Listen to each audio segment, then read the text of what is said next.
What is going on tonight, you guys? It is Wednesday night before week 13 fantasy football. And obviously, guys, I've been discussing this all week and really every week for the past several weeks is that we are this much closer to our fantasy football playoffs. And that means that we just need to continue to prepare as best we can. And honestly, at this point in the season, even if you're in a position where you're 10-2 or 9-3, whatever the case may be, you need to start looking at things, a little bit more meticulously because the fantasy football playoffs, you know, you want to find the perfect balance of being very meticulous with what you're doing and how you're ranking players and how you're setting your lineup, but you also don't want to overthink it. You know what I mean? There's a good balance to be had, and sometimes that can be really tricky. I mean, that's just the honest truth of what I've seen from years of playing fantasy football for over a decade now. So you find out where you feel most comfortable, and you want to be able to establish a good mental space to where you're making the right decisions every single week. And if I help you do that, that's awesome. I'm happy to hear that, and I'm very happy that everybody who's here is here with me tonight. So I'm answering week 13 fantasy football questions right now, guys. So pop them in the chat. Please go down there, drop a like on the video, and subscribe to the channel to show your support. We go live every week. We go live every Sunday and every Wednesday night, guys. So you can expect this until the end of the season. And then, guys, also at the end of the season and towards the end, I'm going to be, unveiling some really new stuff that we're going to have during the offseason. I'm very curious how many of y'all would be very interested in an FFN league that I would start and I would moderate, and we would all be playing fantasy football together, because I've seen a lot of people in my audience who really go through these, that explain to me, that their league just doesn't trade and isn't just that interested. And it's like, I want us all to be able to have fun. Because the thing about fantasy football is it's about the fun. You know what I mean? It's about having fun doing this whole thing. And it's not fun if you don't have, people in your league who aren't competitive, or maybe who quit when they're, 1-6. You know how many 1-6 teams I've seen make it to the playoffs, make a playoff run, and even win a championship over my decade of playing? I've seen it plenty of times. So I think that, it's just more fun when you have a league that's competitive and everybody cares and everybody wants to have fun. That's the point of fantasy football, is to have fun and to win. So if you guys are interested, let me know down here in the chat below. I really would like to start a league. And guys, I definitely will be needing to rely on you guys for support, because I don't have corporate backing. And that's why I'm able to, speak as freely as I am. And I don't have anybody else feeding me opinions. So this is all straight from me, straight from my knowledge. So I need you guys' help in that process as well. And so there's going to be a lot of new things unveiled around the end of the season and heading into the offseason as well. So yeah, really excited. If a lot of you are interested in joining an FFN league, put it in the chat below, and we will definitely do something like that. But please go down there, drop a like on the video, and subscribe to the channel to show your support. So let's go ahead and just start diving right through these questions right now. So RJ Bacani, what's going on? How do you feel about Miami defense special teams rest of season?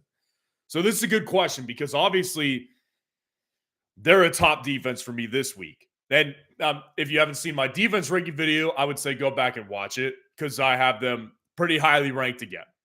Now, here's the thing. They're coming off of 2 really good performances straight.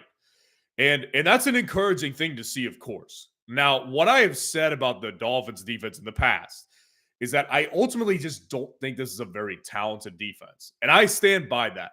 And the problem that I highlighted yesterday was that I do actually believe that when you look at the Dolphins defense, guys, the Dolphins defense, they just lost their top pass rusher, Jalen Phillips, to a torn Achilles. He's done. That's a problem for them. That's a massive problem.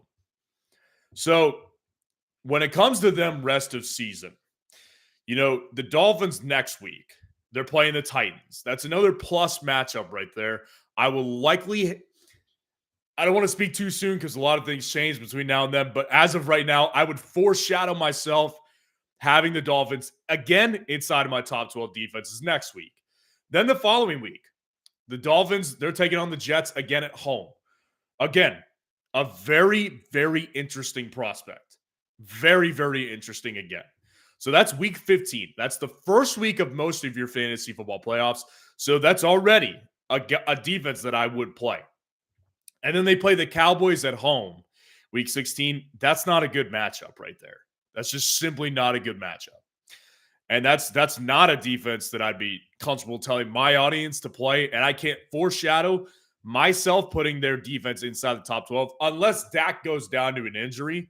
And then week 17, the Dolphins are playing the Ravens. So again, the last two matchups for the Dolphins in the playoffs, those worry me. Now, when it comes to having them be your fantasy defense till the end of the regular season, yeah, I definitely see the merit there. And I would actually probably say, yeah, I'm on board with it because they play the Commanders this week. They play the Titans the next week. So it's like, yeah, I could definitely understand it. So yeah, I think that what's really going to help a lot of people is that it was actually requested today. It was actually yesterday, but I saw it today that it was requested I make another fantasy football playoff defense ranking update for next week. After we've had another week, and the first fantasy football defense playoff rankings I put out like 2 or 3 weeks ago now. So I was actually planning on doing an update before the playoffs, anyways. So that will be coming out here, and there's going to be some changes for sure compared to where I had it last time. So make sure to stay tuned for that. As far as the Dolphins go right now, I'll tell you what, like I'm interested in them for the rest of the regular season. Their schedule in the regular season, very good stuff. When it comes to the playoffs, though, there's going to be some potential issues there. Bo, what's going on? I appreciate the super chat. I want to be in the league. Nathan, appreciate the super chat. You said the same thing. Interested in the league. That's awesome, guys. Yeah, I would love to create a league. And the more interest that we garner for this is going to be more important. So if you are interested, put it in the comments below. My goal is to make a fantasy football league for the FFN true fans out there, because my bottom line is I want us all to be able to enjoy fantasy football. And sometimes you're just in a league that isn't as competitive, and there's people who don't really care that much. And that takes the fun out of fantasy football for sure. That definitely takes the fun out of it. So I'm glad that I've got some people interested in the chat already. If you guys are interested, yeah, just let me know. Keep letting me know. I'm going to keep asking you guys what you think of it, because I would love to start one up. And also for Dynasty as well. If you guys play Dynasty Fantasy Football, I would love to have a kind of like a legacy FFN Dynasty League, because it would be cool to have that before hit 10,000 subscribers and get to do that with some of my most true supporters out there. So would love to do it. Just need to see how much interest there is, and we'll definitely keep you guys posted on that, because it's going to be wicked fun. If we do a league together, guys, it'll be a great time. Okay, let's keep going through some questions right now. Joe Garcia, what's going on? Achane or Wilson in the flex? So Wilson, I'm assuming you're saying Garrett Wilson. I'm assuming you're not saying Jeff Wilson. But you may be saying Jeff Wilson. Now, here's the thing. I think that when it comes to Devon Achane, I've been just kind of not withdrawn, because obviously it matters. Like, Devon Achane matters in fantasy at this point. The best way to describe it is I think I'm just very bewildered. I'm bewildered with Devon Achane at this point, because the guy has so much upside. Like, nobody has to convince you. Nobody has to, try to sell you on Devon Achane's upside. We've all seen it. We all saw it earlier this season. The problem that I have with it is that, look, this is a guy who I scouted very heavily in my 2023 Dynasty Rookie Draft Guide. And I'll be honest here, I had him a lot lower in my Dynasty Rookie rankings this year. I had him below guys like Tank Dell. I had him below guys like, or not Tank Dell, Tank Bigsby. I had him below guys like Zach Evans of the Los Angeles Rams. And I'm not ashamed to put that out there, because, like I've said, I've got a whole segment dedicated to what I got wrong. So, but my main problem that I highlighted with Devon Achane is the size. This dude is under 5'9", and he is not even 190 pounds. If you look at the history of running backs in fantasy football and some of the top 5 finishes of the running backs in fantasy football over the past 10, 15, even 20 years, there are minuscule amount of running backs who were under 200 pounds that had a top 5 fantasy finish. And in fact, I can count most of them. Chris Johnson, CJ2K, Jamal Charles. That's about it. Both of those guys under 200 pounds, they're some of the only guys that had that kind of finish. So Devon Achane, yes, while he is explosive and burst, it'd be nice to see him finish a full season before we decide what we're doing with him. This week, if Achane plays, I would go Achane because the upside is higher. And again, like I said, I'm assuming that you're talking about Garrett Wilson, in which the upside just isn't as high. And it's not as high with Jeff Wilson either. So I would go with Achane here. Bo, what's going on? Appreciate the super chat. Jamison Williams or Jalen Guyton? Half PPR. Great question. So Jamison Williams and Jalen Guyton, the thing about this one that makes it a relatively easy selection for me, actually, to be honest with you, is the fact that Jalen Guyton is in the same boat from a target consistency perspective when it comes to him and Jamison Williams. Like, Jamison Williams sometimes gets 0 targets or 1 target. And it's like, okay, like they sent him on a 70-yard, post route and they targeted him once and either he comes through or he doesn't. Well, with Jalen Guyton, it's not really like that. Jalen Guyton, he'll go irrelevant sometimes and then he'll come out and get, 4 targets and it's like 10, 15 yards deep over the middle, which isn't bad. It's not bad. But my point being that neither of them are consistent with their workload, right? So when I look at that situation, I'm like, okay, they're both consistently low floor guys. So when it's that even to me with the floor, I'm like, okay, ceiling is what it's all about. And to this point, I've seen a higher ceiling with Jamison Williams. So I will go with Jamison Williams this week. I think the matchup against the Saints is actually going to open things up for Jamison Williams. I mean, Marshawn Lattimore, first of all, he's been a little banged up. The Saints defense, a little bit banged up, and they're actually kind of falling apart a little bit. So I actually think that there's an opportunity here. And I think there's opportunity with Jalen Guyton versus the Patriots as well. But I don't think that at the end of the day, my confidence is going to be with Guyton because he just doesn't have the big play ability. And when they both have low floors like that, I'll go with the guy who's got the higher ceiling every day of the week. So I'll go Jamison. And again, I appreciate your super chat. And guys, not only do these super chats help support me, help support the channel, but they also get you to the front of the line. So if you want your question answered immediately, best way to get your question answered right away is to do a super chat donation. But either way, if you donate it or not, I appreciate you being in here. Michael Martinez, what's going on? Appreciate the super chat. Been loving the vids, Ryan. Keep up the great work. Well, I appreciate you, man.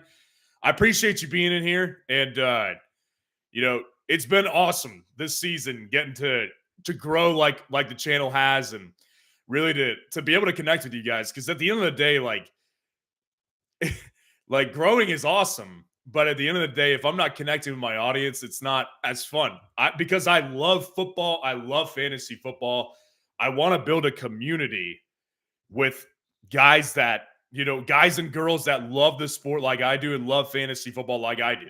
So we can talk about it all the time and get away from, politics, all the crazy stuff that happens in the outside world. So that's the point of this channel, guys. So I appreciate you being in here, and I appreciate the super chat again. I just wanted to make sure I address this question. This is a really good one. Raul G asked, do you do IDPs? So great question. So first of all, some of you may be wondering, what is IDP? So IDP fantasy football is, in a lot of ways, it's very similar to fantasy football regularly, but with IDP leagues, IDP stands for individual defensive player. So essentially, what that is that instead of just playing a fantasy football defense weekly, like playing the Chargers defense this week, or playing the Chiefs defense, or playing the Cowboys defense, you're picking Micah Parsons, TJ Watt. You're picking Myles Garrett. You're picking Jesse Bates. You're picking Minka Fitzpatrick. You're picking individual defensive players, and they're scored based on a number of factors, much like a Devonta Smith or a Austin Eckler is. So it's a lot of fun. I love IDP. So I don't do consistent IDP during the season, and that's something that I got hair in my mouth. That's something that I will be doing as soon as this offseason. And part of that is going to be part of the exclusive package that I've got coming up for everybody who's interested in the exclusive package that's going to be unveiled later in the season, early in the offseason. Because like I said, it's at this point, guys, like I'm looking to take this full time because I want to be able to do this all day for you guys. Because right now I run on like 4 to 5 hours of sleep because I love it, but it definitely will be better content for you guys and just better content in general if I'm able to do this full time. So that IDP specifically will be part of the package of that stuff, because IDP is something that I highlighted in my 2023 Dynasty Rookie Draft Guide this offseason, and I made several videos on it during the offseason. So very familiar with IDP, and it's very easy for me to follow. So that will be part of that package. I just wanted to make sure I answer that question because I do feel like that's a very important one. A Zerb, what's going on? Appreciate the super chat. In first, have playoffs, Kansas City defense, special teams. Risk 1 week for Los Angeles Chargers. This is a great question. And I want to actually kind of expand on this one a little bit here. I think that what it really comes down to is that I've seen a lot of people in my comments on videos this week, discussing, the problem that they have with the Chiefs defense this week based on what they did last week. And I want to discuss it further because I think it's really important to discuss this. When it comes to the Chiefs defense,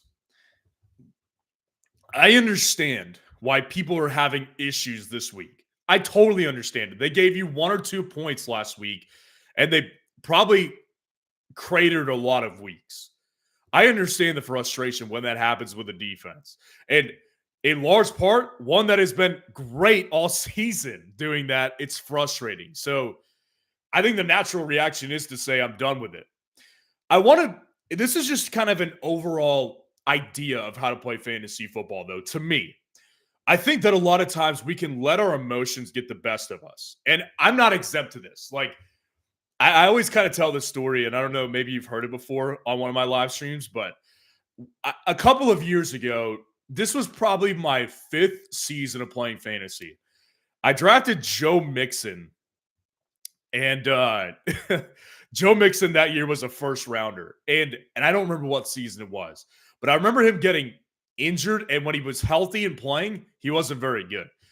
I remember for the next following seasons, I refused to draft Joe Mixon, even when he became a better value and was playing better.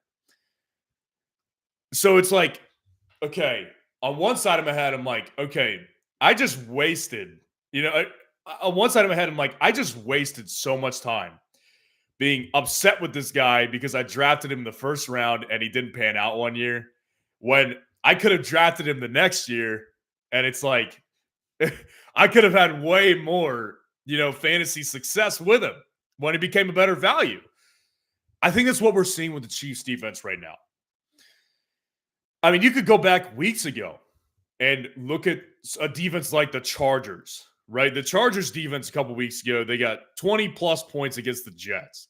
And then they had a much worse matchup the following week. And I had a lot of people saying, I'm playing the Chargers again. And it's like, I understand where you're coming from, because it's like you kind of have that emotional connection with something that just maybe won you a bunch of money or won you the week. It's like, I get it. But it's important to keep the matchups in mind. So when it comes to the Chiefs defense this week, the Chiefs are playing the Packers. Now, like I said in the defense ranking video, it could be argued one way or the other whether it turns out to be a good matchup or not. Based on the way Jordan Love's been playing recently, that would show you it's probably not going to be a great matchup. But if you're going based on what he did earlier this season and, a couple other factors with injuries to key players, I would argue it's going to be a decent matchup. I think that the Chiefs are going to give Jordan Love a major reality check.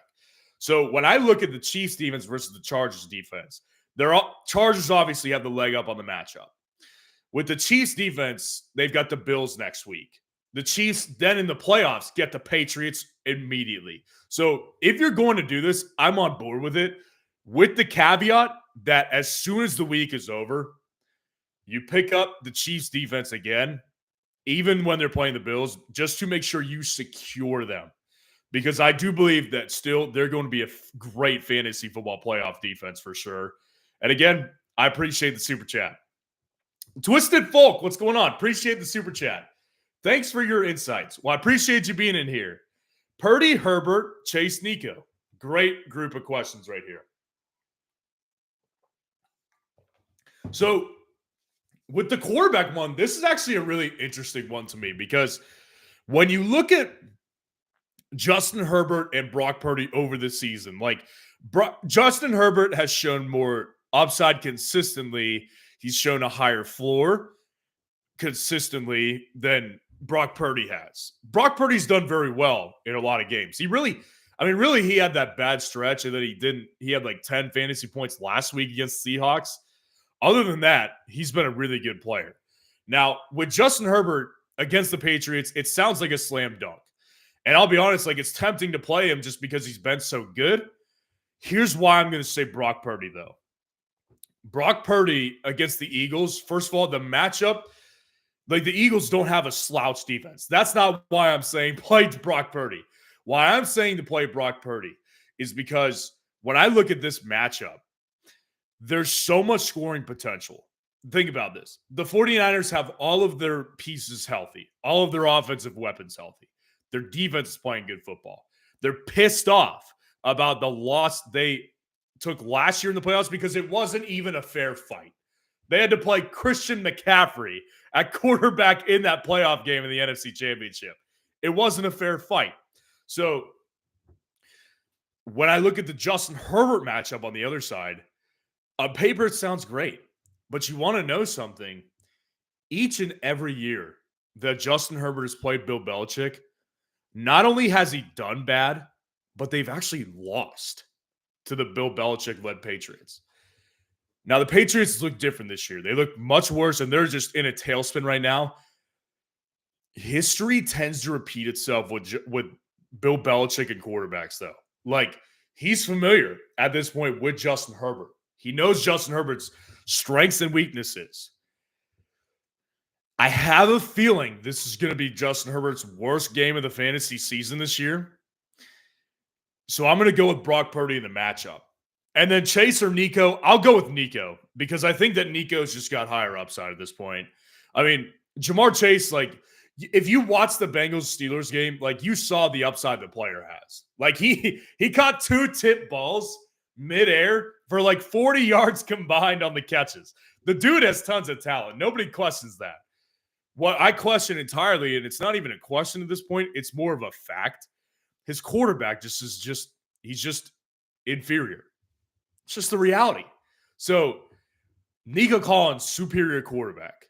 Nico Collins, matchup against Pat Surtain in all likelihood is not ideal, but, you saw what Nico could do last week. You've seen it several times this year what Nico Collins can do. I'm going to go with Nico and take the ceiling play. So I'll go Nico, and I'll go with Purdy. And again, I appreciate the super chat. Okay. Trev Gasworth, what's going on? Appreciate the super chat. Taysom Hill or Trey McBride? Boswell or Gay? I appreciate you. I appreciate you being here. So, Taysom Hill or Trey McBride, as you can see, they're both inconsistent players. I know that a lot of people thought Trey McBride was going to be the next big thing that came out of the tight end position. The bottom line is Trey McBride plays for a bad team. And like Kyler Murray's not a bad quarterback, I don't think. I think he's much better and he raises the ceiling of the entire offense from a fantasy football perspective. But Trey McBride is just not consistent enough. I mean, that's just the reality here that we're dealing with when it comes to Trey McBride. So Trey McBride to me is not a consistent option. Now he gets a consistent target share. That's the good thing. So his floor is definitely higher, but his ceiling week to week is not, I wouldn't say Taysom Hill level.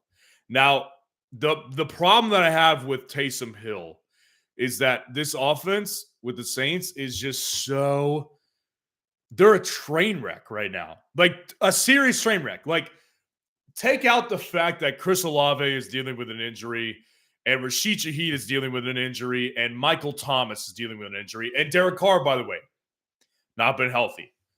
Take out that.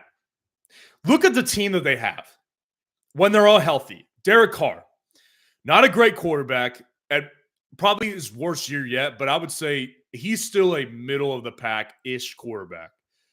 Alvin Kamara, Chris Olave, Michael Thomas, Rashid Shaheed, Taysom Hill. Those weapons should not be like with that combination of weapons. You should not be fighting for your division in the NFC South. They're a mess right now. They're a train wreck. So, I got to be honest here. Like Taysom Hill and his upside it's so unpredictable when he hits. And we're starting to see that all over again. I thought we were kind of finding a little bit of consistency there. I was like, yeah, let's get back on board. But I don't feel that way right now. I feel like we're starting to lose the consistency here, and that bothers me big time. I'll play Trey McBride because I think that the matchup is ultimately not bad. And I do think that they will have a better offensive showing. And I mean, like I said, he's been a consistent target leader for Kyler Murray. I'll go with Trey McBride here. And then kicker, I'm going to go with Gay because, and let me acknowledge something. I actually think Chris Bosworth has a lot of upside this week. I think that there's potential he's got upside. Now, I have not released my kicker rankings video yet. That will be out tomorrow. So make sure to stay tuned and watch that kicker ranking video. That's going to be really important to helping you get the most amount of points you possibly can this week. So Matt Gay to me has just been more consistent. He's been a better option more consistently. That's just the reality here when it comes to Matt Gay. So I'll go Gay and I will go with McBride. And again, I appreciate the super chat, Trev Gasworth. Zane El Safi, you were next up. Appreciate the super chat.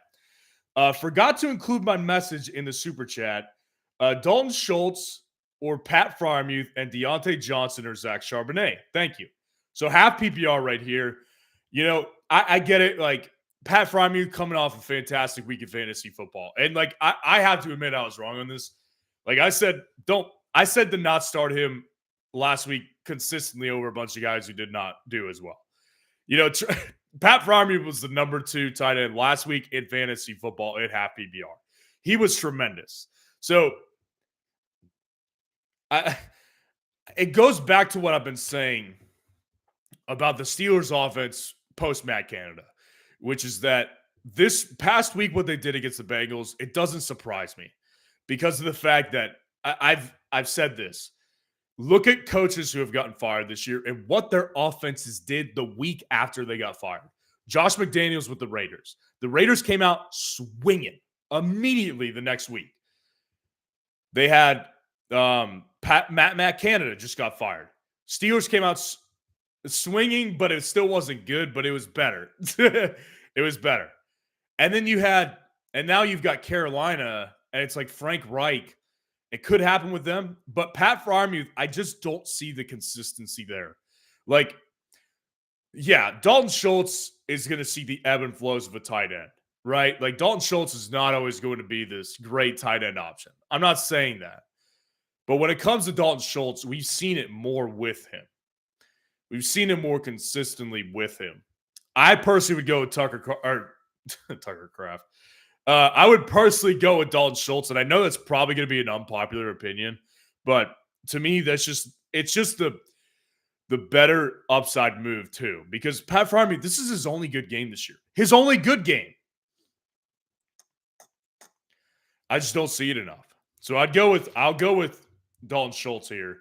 And then Deontay or Zach Charbonnet, yeah, Deontay Johnson to me, I think is in some potentially serious trouble. I think that he's in danger of possibly getting not benched this week, but I do think that there's a danger of Deontay Johnson losing a bunch of targets this week. And I'll tell you why. So Deontay Johnson, as a Pittsburgh Steelers fan, is super frustrating because he's got talent, but this guy makes so many boneheaded mistakes. It will make your freaking head spin as a Steelers fan. I mean, last week, he got a touchdown called back, what should have been a touchdown, and it was admitted after the fact. So the refs botched that one. But a play later, Jaylen Warren fumbles the ball, and Deontay Johnson just watched it happen, didn't make an attempt to get on the ball, and didn't make an attempt to get the defender. It was an absolute disgrace. And I really have a problem with players like that, to be honest with you.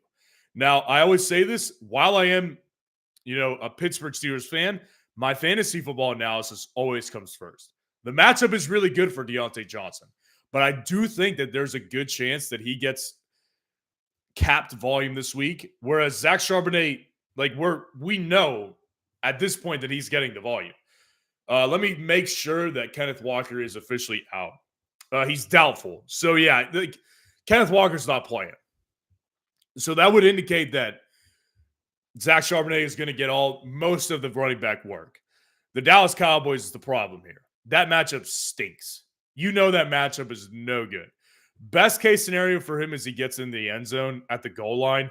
Best case for Deontay is he sees, 8 targets and 5 receptions for 70 yards. And they're really close to me, man. I will end up going with Zach Charbonnet because I do think that the potential he gets in the end zone is higher than the potential that Deontay Johnson sees a bunch of work this week. So I will go with Zach Charbonnet. And again, I appreciate the super chat. Bo, appreciate the super chat. You were up next. Nico or Rashee Rice, full PPR? I'll go with Nico here. Yeah, Rashee Rice, very encouraging what we saw last week.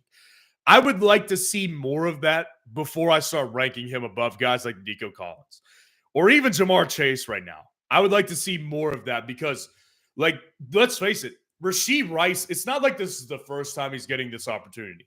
He's had plenty of opportunities all season to do this. This is just the first time he's taken advantage of it. And I'm not blaming the guy he's a rookie, but it's I can't trust him enough in what we saw on the 1 week to tell my audience to start him over a guy like Nico Collins, who simply just has a more consistently higher ceiling. So I'll go with Nico Collins personally. I think that both of their matchups are there's a matchup advantage here for Rashee Rice, but like I said, what we just saw with Rashee Rice, it's even more likely that we will see another 2 reception for 30-yard game. I mean, that's been a lot of his season. So I want to see a little bit more of that first before I tell you guys to play him over a guy like Nico Collins. And again, I appreciate the super chat. Angel Coronado, what's going on? You were next up here. Appreciate the super chat. Stressing, need 2 wide receivers. Collins, Puka, Kupp, or Olave. Okay, so you've got good options here. You've got some issues because of poor play, but you've got upside plays here. Nico's definitely going to be one of them because I've got no questions with Nico Collins. I mean, the only thing really that you could question about Nico is whether or not it's his week or not. Because typically, him and Tank Dell don't have big boom games with each other. Now, what's interesting is that when you look at what the Texans wide receivers do, Nico Collins, Tank Dell specifically, is you'll see that one of them booms every week and the other one doesn't bust. The other one has a good game. Tank Dell a couple weeks ago, 25 plus fantasy points. Nico Collins had 13. Nico Collins this past week, 20 plus fantasy points. Tank Dell had 15. So they can both play a good fantasy game. So the upside doesn't scare me when it comes to Nico. The other guys, like, there's a lot of scary. There's a lot of. I feel like it's Halloween because it's spooky with these guys, man. They've all got upside. There's no question with the upside here. Olave, I don't think Olave's playing this week. I just don't think that's going to happen. He got a concussion in that game, and there's only been one player this year that has come off and played the same week after getting a concussion, and it was Alexander Madison a couple weeks back. So I don't see Chris Olave playing. I just don't think that's going to happen. If he does play, I would say to play him, but right now where we stand, I've got to say Puka because let's face it, Cooper Kupp is killing people right now. And it's not like Jalen Waddle was doing for a couple weeks. Like, it's not like that where it's like the metrics are still good and like he's still getting the upside and like he still looks good. Like, Cooper Kupp is not only not involved right now, but he's just simply not doing very well. Do I think he's a bad player all of a sudden? I don't. I personally think he's just having an injury-riddled season. I think that's what it's coming down to for Cooper Kupp. That being said, it opens up the opportunity for Puka Nacua. I'll go with Puka here to go with Nico Collins. And again, I appreciate the super chat. Nathan Hilton, what's going on? I appreciate the super chat, man. Hey, Ryan, Demario Douglas, Noah Brown, Jahan Dotson, Jalen Guyton, please help pick one or someone different. So, great question here. Demario Douglas is actually in the same boat as Olave, I think, where Demario Douglas may miss this game. I know he was forced out of that game last week on what some call the dirty hit. He's in concussion protocol right now, so good chance we will be without Demario Douglas this week. Noah Brown, I need to get an injury update on him. Let's get an injury update live on Noah Brown. So Noah Brown is limited in return to practice. So probably a good sign because he really was missing a lot of practice recently. We'll stick with that for now. Jahan Dotson is just so inconsistent, man. Like, the upside has been there for basically 1 week, 2 weeks at most. And other than that, very, very disappointing for Jahan Dotson. And then you've also got Jalen Guyton, I haven't seen enough upside with him on a consistent basis. I mean, like I was saying with Jalen Guyton earlier, it's like Jalen Guyton, at best, you're getting a performance that's like, let's pull up his game log right now. Like, this season against the Lions a couple weeks ago, 4 receptions on 6 targets for 41 yards and a touchdown. It's not a bad week, but that's not what he followed it up with. He followed it up against the Baltimore Ravens, 1 reception on 5 targets and 4 yards. Like, this guy just isn't consistent enough, and he never has been. This guy's been in the league for a long time. This guy's 26 years old. He's been in the league for a long, long time. So, I think that ultimately here, it's they're all very uncertain options. They're all wide receiver 2s or wide receiver 3s on their own respective teams, aside from Demario Douglas, who, if you put it in fantasy football terms, is basically the wide receiver 3 on his own team. Like, he produces as a wide receiver 2, wide receiver 3. So if Douglas plays, I will go with Doug. If Douglas plays, I'll go with Douglas. Because I think the matchup is good against the Chargers for him. And he's the target leader by far. If he doesn't play and Noah Brown does, I would go with Noah Brown. Noah Brown, because he's just got the most upside on his own offense than all those other guys. Now, if neither of those guys go, and I've got to choose from either Dotson or Guyton, I'll go with Dotson because Dotson is going to be playing catch-up against the Miami Dolphins all game. So the chances that he sees 8 targets, probably a little bit higher than when they play the Carolina Panthers. So I will go ahead and say, in order, Douglas, Noah Brown, Jahan Dotson, and then Jalen Guyton. Again, I appreciate the super chat. Lewis Angel Andre, what's going on? I appreciate the super chat. What's your thoughts on Jets openings? Jets opening Rodgers' 21-day window practice.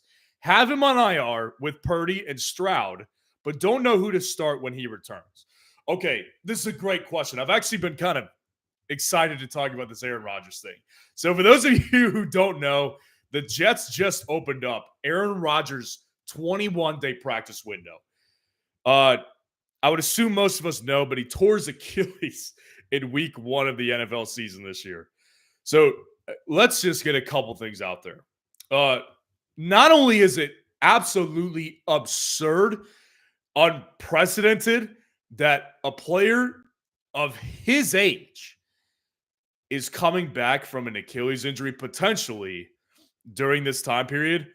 A lot of respect to Aaron Rodgers. I mean, I really want to see him come back. I'm still erring on the side of caution where it's like, how likely is it? I mean, like, he's already come out in the media several times over the past several weeks, months really, and said, like, my return in week 16, which is his target date of return, week 16.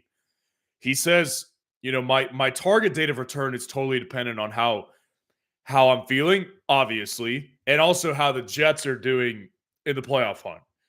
So he's already putting stipulations on this, which shows me that he's not fully committed to coming back. And it also shows me that if he does come back, he'll be rushing back.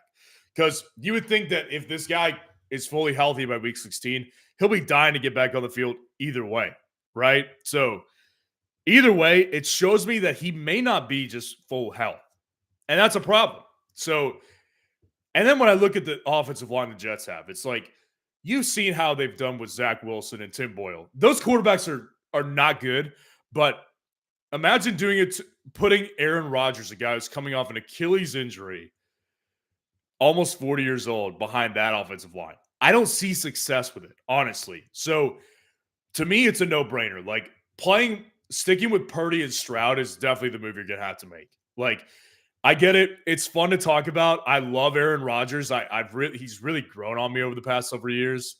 Love him as a player. Love him as a personality. I think he's hilarious, actually. But I think that ultimately, when it comes down to fantasy football, we need to stay disciplined with our approach. And Aaron Rodgers, fun story. I don't see a lot of fantasy upside if he returns, because I don't think he'll be fully healthy yet. And I just don't think that their offensive line is going to be able to protect a man who's basically going to be standing back there like a statue. So I would stick with, Purdy and Stroud, because I think that Purdy and Stroud, it'll be a lot of times week to week, but Stroud over Purdy is my policy right now for most of the time, because he's just shown a higher ceiling. So that's what I would do personally. Again, I appreciate the super chat. Hockey PC 825, you were up next. I appreciate the super chat. Trading Breece Hall and Nico for Montgomery and Addison. Is this a bad trade? And Stroud or Murray? So I'll be honest here. Like, giving away Nico Collins is not something I'm big on. Giving away Tank Dell would be something I'm not big on. I'm big on the Texans wide receivers moving forward. And I highlighted this several weeks ago when I did a video about players you want for your fantasy football playoffs. And both Nico Collins was on there. Tank Dell was left out, but the same applies for Tank Dell, because Tank Dell, I do believe, is a more consistent, better option to this point. They're players that you just want.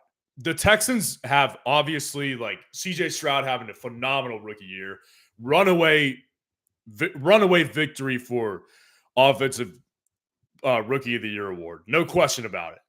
But in addition to that, like, they're just so high upside at this point that it's hard to let them go. Now, Montgomery is a guy I love for the playoffs. I love Dave Montgomery. My running back too in the playoffs.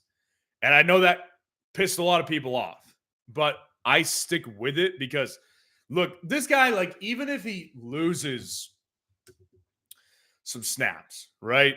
This guy is still their primary back carrying the ball between the 20s. He's also their goal line back, basically 100% of the time. Now, Jahmyr Gibbs is going to get targets, and he's going to come in as kind of a change of pace back role to the point where they're both going to split touches. That's all good, but their offensive line is so tremendous. It gives them the ceiling of having two great elite running back options. So even if Jahmyr Gibbs continues to match the production and match the level of volume that Dave Montgomery does, I don't care. It doesn't make that much of a difference to me. Dave Montgomery and Jordan Addison, like, my problem with Addison is that I see a much lower ceiling, even lower than it is now when Justin Jefferson returns. And by the way, if you didn't catch that news either, Justin Jefferson was designated to return off the IR. So he will be playing after their bye week this week. He will be playing weeks 14, and then hopefully he finishes the season out. I see Jordan Addison's volume and his overall upside in fantasy just going down even more. And his upside lately has not been very good. Like, borderline not startable. I still feel some hope with Breece Hall. I'm hoping that this Aaron Rodgers news can really activate and energize the Jets team. And honestly, I kind of have a slight theory that was one of the reasons why they did it now, is that they're trying to kind of drum up some excitement, some energy from this offense and from the entire team. You know, it's hard to give away Nico, but for a guy like Montgomery, who I think his upside is outrageously high in the playoffs, I'll live with this one. I really prefer to have I really don't prefer to have Jordan Addison, honestly. I don't think he has much upside much longer. But because you're getting Montgomery, I would do this. And then Stroud or Murray, I'll go with Stroud. Yeah, I got flack last week when I had Kyler Murray outside of the top 12 quarterbacks for the fantasy football playoffs. I stick with it. I mean, look at what just happened last week. Like, last week, they got crushed, right? And Kyler Murray still came away with a good fantasy game because he can, because he's got rushing upside. But we're talking about a team that all of their cards are stacked against Kyler. I've discussed this over the week as well. It's like, when I look at Kyler Murray, he's in a position where I really don't believe that this team wants Kyler Murray to be their quarterback. So I don't think they really care that they're stacking the deck against him. So I think CJ Stroud, like, everyone's behind him. I think that matters a lot in your fantasy playoffs because Texans are fighting for playoffs. Cardinals at this point, honestly, are fighting for a good draft spot. And I'm not saying they're tanking. Like, Kyler doesn't want them to tank because Kyler knows, like, if they get in position to take a good quarterback, he'll play over me. So I don't think that that's what they want, what Kyler wants. But I don't think that the coaching staff is ultimately, and the front office as a whole is ultimately supporting Kyler right now. And I think that what we've seen with Kyler over the years is that when he doesn't feel support, he doesn't always do well with that. So I really do think that Kyler Murray is volatile. While high upside, I do think it's volatile right now. CJ Stroud, I think, has a consistently higher floor and just as high of a ceiling. So I would go with Stroud. And again, I appreciate the super chat. RJ Bacani, you were next up. Appreciate the super chat. McBride, Ferguson, Mahomes, CJ. I'm 9-3 thanks to you. Well, I appreciate it, but I don't ever want to take credit for y'all's fantasy success. I do my best to guide you guys in the right direction, but at the end of the day, you guys are setting the lineups, sometimes going with your gut as well. So I appreciate you guys being in here. I appreciate y'all being with me, and I just want to see you guys do well. So I love seeing this. I love seeing it. McBride or Ferguson, I got to go with McBride. Like, McBride is target share way consistent. I mean, really the only time Jake Ferguson has upside is if he gets in the end zone. If he doesn't get in the end zone, you're really disappointed at the tight end position. That's just the reality. So I would go with McBride personally over Ferguson for the foreseeable future for sure. And then Mahomes or CJ Stroud, yeah, this is tough because Mahomes, like, I discussed this on my playoff ranking video for quarterbacks the other week. And I said, listen, I got some pushback for having Mahomes at the quarterback 5 in the fantasy playoffs because he usually isn't there. Like, if it was any other year before this year, he wouldn't have been that low. He would have been at the lowest number 3. This year's different. This year's different. Look, I know that Rashee Rice just broke through last week, but Rashee Rice has had so many opportunities to do it before, and he's part of their dropping problem. Like, he's the best one out of the bunch. Best wide receiver they've got. But Like, he's just not consistent enough. And Travis Kelce does look like he's slowing down a bit to me this year. He doesn't look like he's got the same juice. So, yeah, there's issues that I have here with Mahomes. Whereas Stroud, like playing the Broncos, that's a tough matchup. And Denver is honestly low-key one of the hottest teams in the league right now. 5 straight wins. 1-5 start. They're 6-5 now and squarely in the playoff hunt. Denver is going to keep playing. And Packers are in the playoff hunt too. Like, Packers are in the playoff hunt, but the Packers defense is beaten down. Jair Alexander's had an injury-riddled season. I'll go with Mahomes. This is a primetime game. I think Mahomes feels a little bit disrespected lately. I'll go with Mahomes here in a primetime matchup over CJ Stroud. So I'll go Mahomes, and I will go with McBride. And again, appreciate the super chat. Guys, real quick, I'm answering week 13 fantasy football questions in the chat below. So please go down there, drop a like on the video, and subscribe to the channel to show your support. Alex Stamey, what's going on? Appreciate the super chat. Williams, Etienne, Moss, Pollard, or Bijan? Start 2, flex 1. Bijan definitely is going to be in here. Bijan is one of those players because Bijan Robinson, I discussed it last week. Bijan Robinson, I was getting higher on throughout the week because when you look past their bye week, which was before last week, that last game before their bye week, Bijan Robinson had 20-plus carries. And I was like, okay, this is an encouraging sign. If we can get more of that from Bijan Robinson out of the bye, then we're talking. Because if he gets volume, you play the guy. And leading into the week, I saw reports, several of them, coming out of Atlanta that they were prepared to give Bijan a massive workload. That's awesome. That's fantastic. And it happened. Dude had 25-plus opportunities, two touchdowns. Like, this guy got the opportunities last week. I think it continues this week. And they're playing the Jets, so it's not exactly an easy matchup by any stretch of the imagination. But as long as we can continue to get this volume, I think Bijan Robinson absolutely is a must start at this point. Pretty much a lock in the top 5 to 8 at this point in the season. I got to go with Etienne as well. Etienne is just, I said this on my running back rankings video today. I kind of feel like a broken record right now when I talk about Travis Etienne because he's had,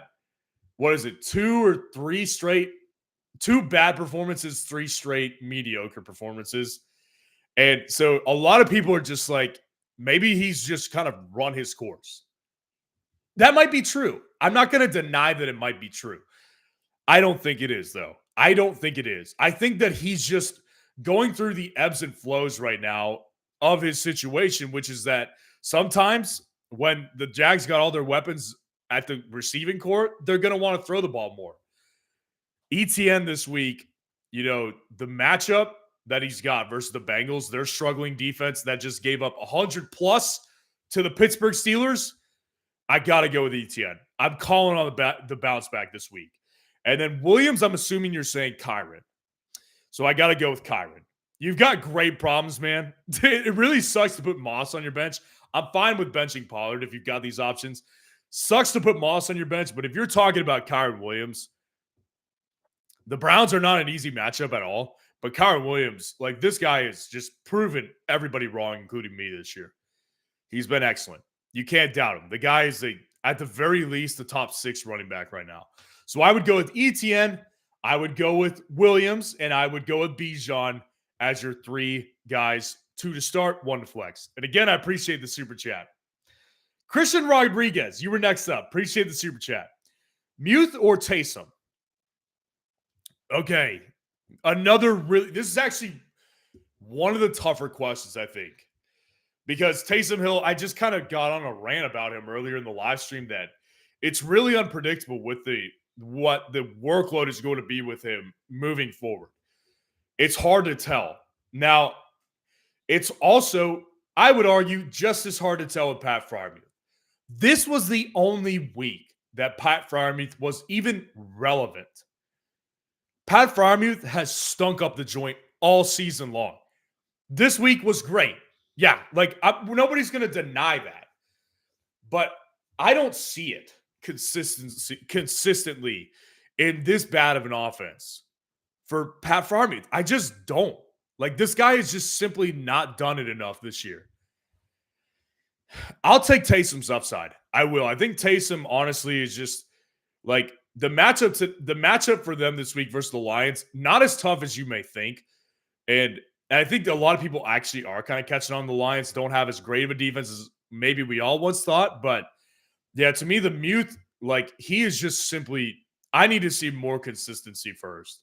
If you were talking about playing Pat Frymuth over like Kyle Pitts or playing Pat Frymuth over someone like Luke or Tucker Croft, or someone like Hayden Hurst or Cade Otton, I'm on board with that. Totally on board. It's good to get these Pat Frymuth questions though, because it's helping me draw a line of where I think we need to be with Pat Frymuth. I can't play him over someone I've seen more consistent upside with, which is Taysom Hill. So I can't endorse my audience doing it either. So I'll go with I'll go with Taysom Hill. And again, I appreciate the super chat. Bo, what's going on? Appreciate the super chat. You were up next. Carr or Love this week, 4 touchdown, half a point comp. So, yeah, this one's going to be Love. Derek Carr has just simply been like a nothing burger in fantasy football. And really, he's always been that kind of like, he's never really had a great fantasy season. He just hasn't. Like, that's just not really in his DNA. He's not a runner. He's not efficient, like, as far as touchdown to interception ratio goes. And you've seen the same problem this year. So I will go ahead and say I'll go with Jordan Love here. I think Jordan Love is just a higher upside player at this point. He's hot right now. I think the Chiefs defense is a tough matchup, but I just think the upside with Love is higher than it is with Derek Carr. I appreciate the super chat. Twisted Folk, you're up next. Appreciate the super chat. Would you drop McBride to stream a defense? Atlanta, New York Jets, Detroit, Tampa Bay are the options. I have San Francisco's defense and Njoku. McBride has a mild groin injury and a bye in week 14. I understand where you're coming from here. No doubt about it. And again, there's a lot of factors that lead into this, and I'm glad you kind of laid them all out. So you've got David Njoku as your tight end 2 or 1, depending on your week. The good thing about David Njoku is he's actually been the single most consistent target for the Cleveland Browns amidst all of their quarterback changes.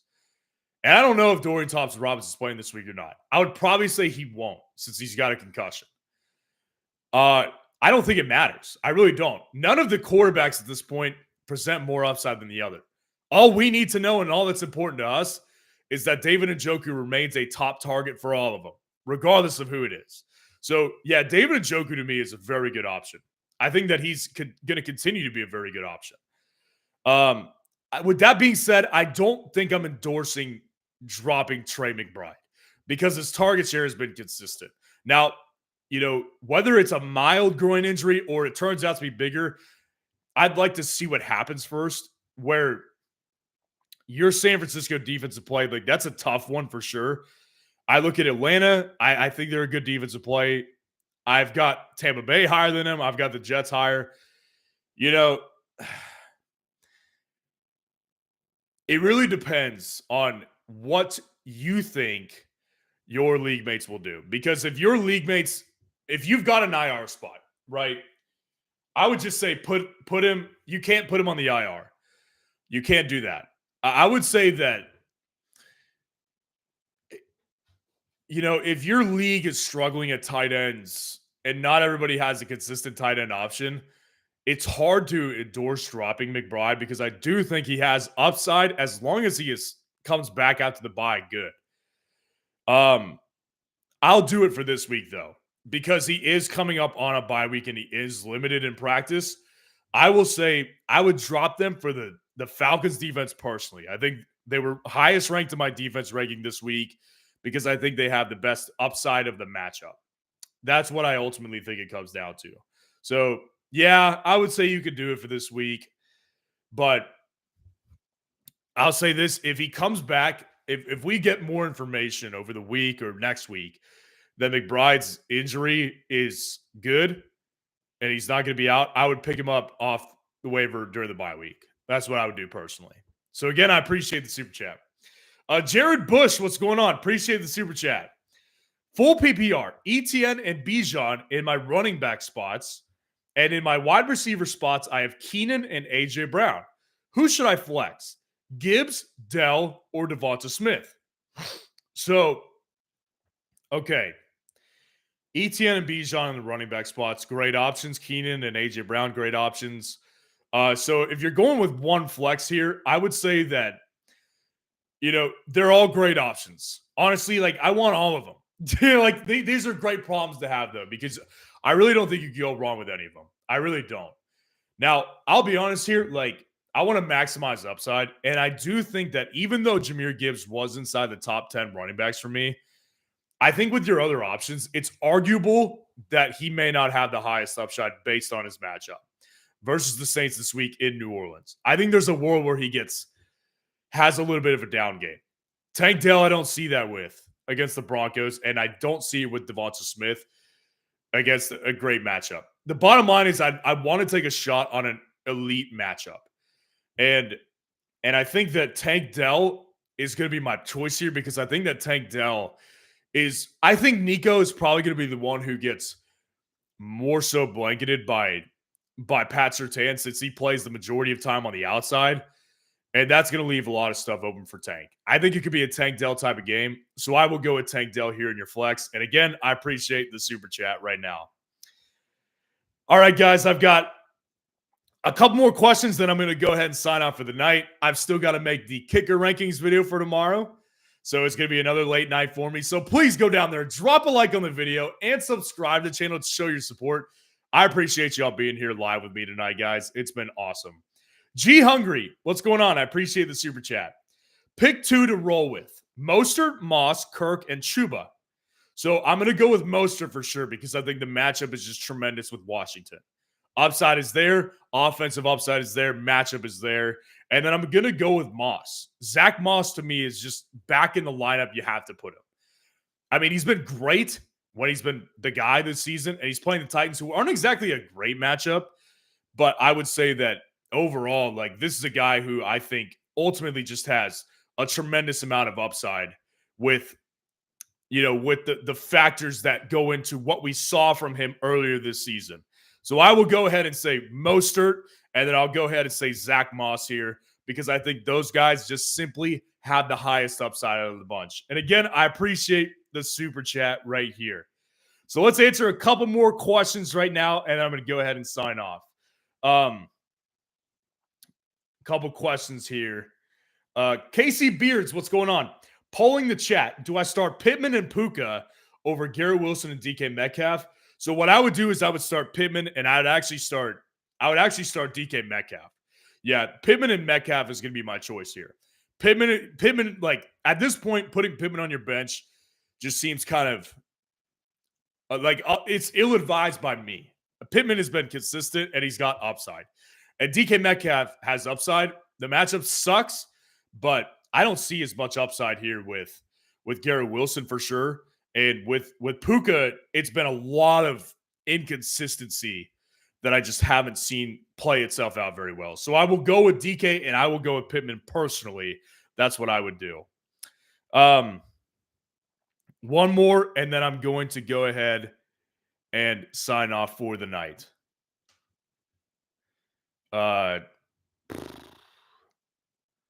Let's see what we've got. AS, good night, great hat. Thanks, defense, for this week. Jets, Miami, or Los Angeles Chargers, you're number one. I appreciate you being here, and I appreciate that a lot. I would go with the Chargers this week. I think the Chargers just have the best matchup.